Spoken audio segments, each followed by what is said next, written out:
Well, this is an ambucycle.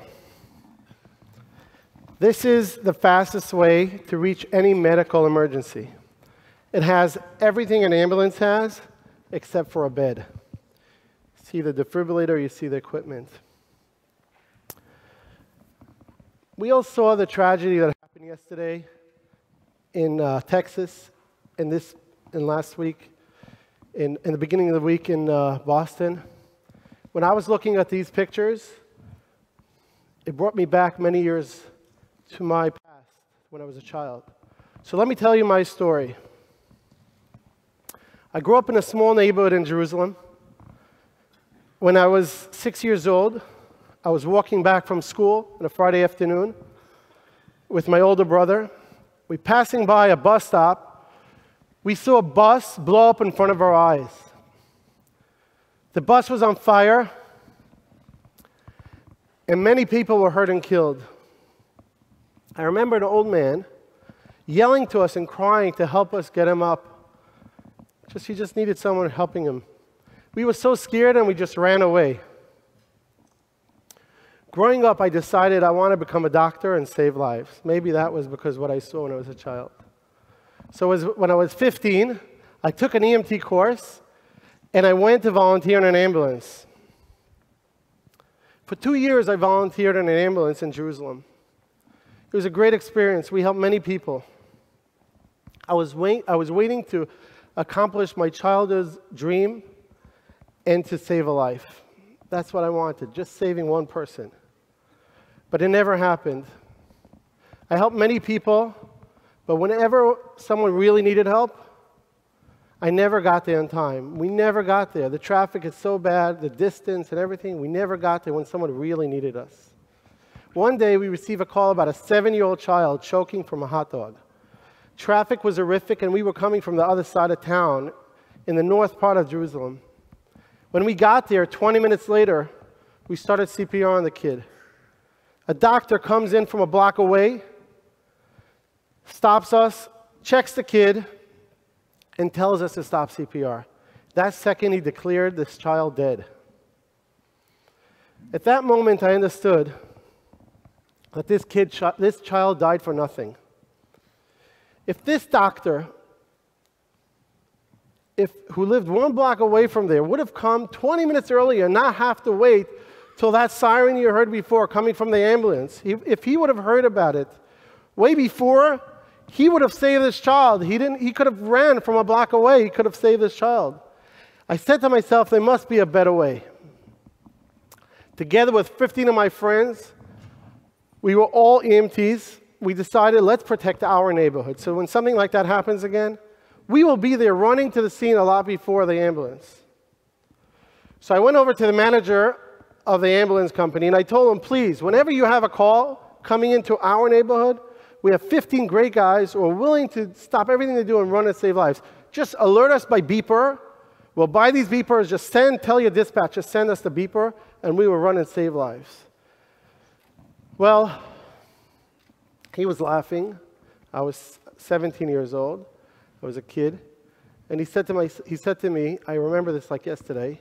He was a great guy, but he said to me, kid, go to school or go open a falafel stand. We're not really interested in these kind of new adventures. We're not interested in your help. And he threw me out of the room. I don't need your help, he said. I was a very stubborn kid. As you see now, I'm walking around like crazy. I'm sugar.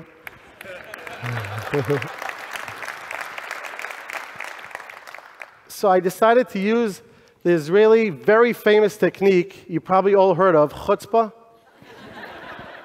And the next day, I went and I bought 2 police scanners. And our group started listening in to these scanners. And I said, to hell with you. If you don't want to give me the information, I'll get the information myself. And we did turns, who's going to listen to the radio scanners. The next day, while I was listening to the scanners, I heard about a call coming in of a 70-year-old man hurt by a car only 1 block away from me on the main street of my neighborhood. I ran there by foot. I had no medical equipment. When I got there, the 70-year-old man was laying on the floor. Blood was gushing out of his neck. He was on Coumadine. I knew I have to stop his bleeding, or else he will die. I took off my yarmulke because I had no medical equipment. Guess what? You could use this for stopping people's blood. And with a lot of pressure, I stopped his bleeding. He was bleeding from his neck. When the ambulance arrived 15 minutes later, I gave him over a patient who was alive.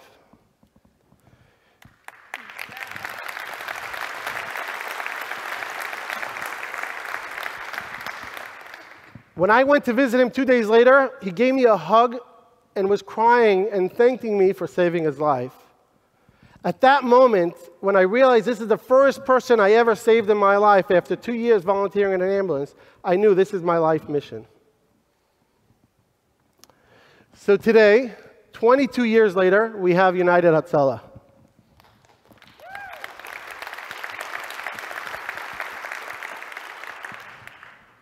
We have thousands. United, first of all, Hatzalah means rescue. For all of you who don't know Hebrew, I forgot I'm not in Israel. So we have thousands of volunteers who are passionate about saving lives, and they spread all around. So whenever a call comes in, they just stop everything, go and run and save a life. Our average response time today went down to less than 3 minutes in Israel.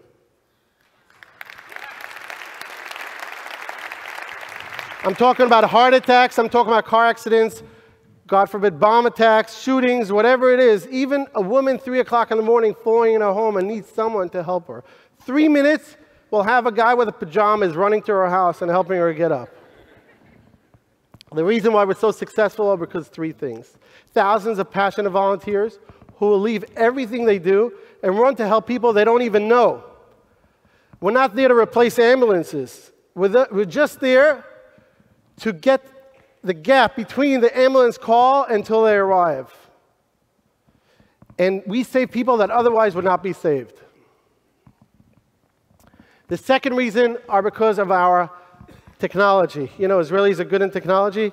Every one of us, I'm not here to advertise Apple, but every one of us has on his phone, no matter what kind of phone, a GPS technology done by NowForce. And whenever a call comes in, the closest 5 volunteers get the call. And they actually get there really quick and navigated by a traffic navigator to get there and not waste time. And this is a great technology we use all over the country and reduce the response time. And the third thing are these ambucycles. These ambucycles are an ambulance on 2 wheels. We don't transfer people, but we stabilize them and we save their lives. They never get stuck in traffic. They could even go on a sidewalk. They never literally get stuck in traffic. That's why we get there so fast. A few years after I started this organization in a Jewish community, 2 Muslims from East Jerusalem called me up. They asked me to meet. They wanted to meet with me. Muhammad Asli and Murad Aliyan. When Muhammad told me his personal story, how his father, 55 years old, collapsed at home, had a cardiac arrest, and it took over an hour an ambulance arrived, and he saw his father die in front of his eyes, he asked me, please start this in East Jerusalem. I said to myself, I saw so much tragedy, so much hate. And it's not about saving Jews. It's not about saving Muslims. It's not about saving Christians. It's about saving people. So I went ahead, full force.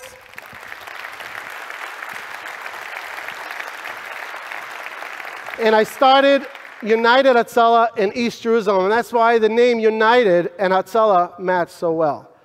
We started hand in hand, saving Jews and Arabs. Arabs were saving Jews, Jews were saving Arabs. Something special happened. The Arabs and Jews they don't always get along together, but here in this situation, the communities, literally, it's an unbelievable situation that happened. The diversities, all of a sudden they had a common interest. Let's save lives together.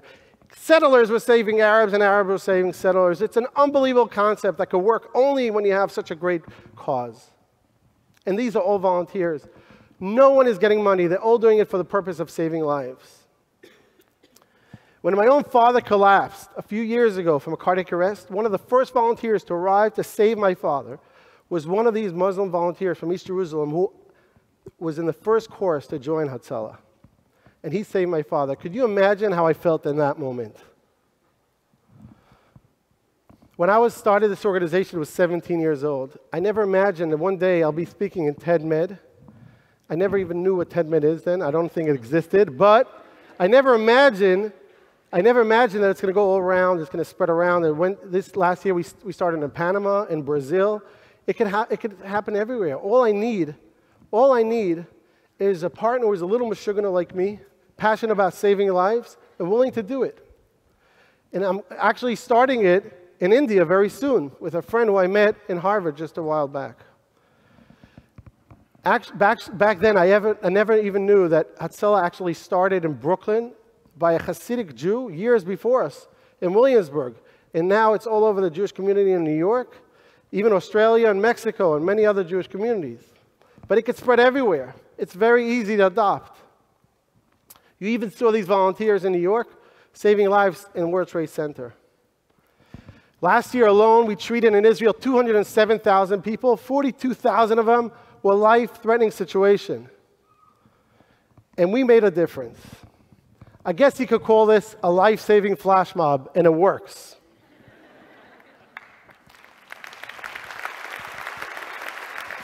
Before I end, I want to ask you all to be honest with me. How many of you got training in CPR? Wow. Oh, I'm in Ted Med. Oh, sorry, I forgot. So what if I tell you right now that a 5-year-old girl named Cynthia is choking from a candy right outside here in the Kennedy Center?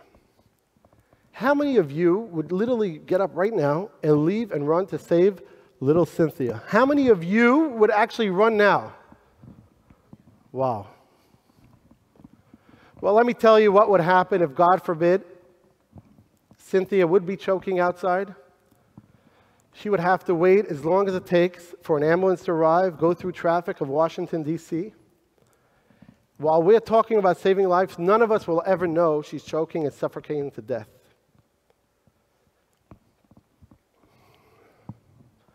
Well, let me tell you what would happen in Israel. In Israel, at least 5 of you would get alerted that Cynthia is choking right now, and you would run outside and save her. She would have a 90% of chance of being saved. When I look all around here, I see lots of people who would go an extra mile, run an extra mile to save other people. No matter who they are, no matter what religion, no matter where they come from. We all want to be heroes. We just need a good idea, motivation, and lots of chutzpah, and we could save millions of people that otherwise would not be saved.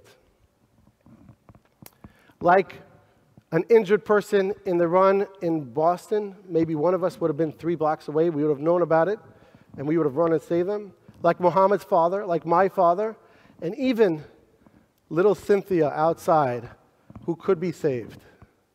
Thank you very much.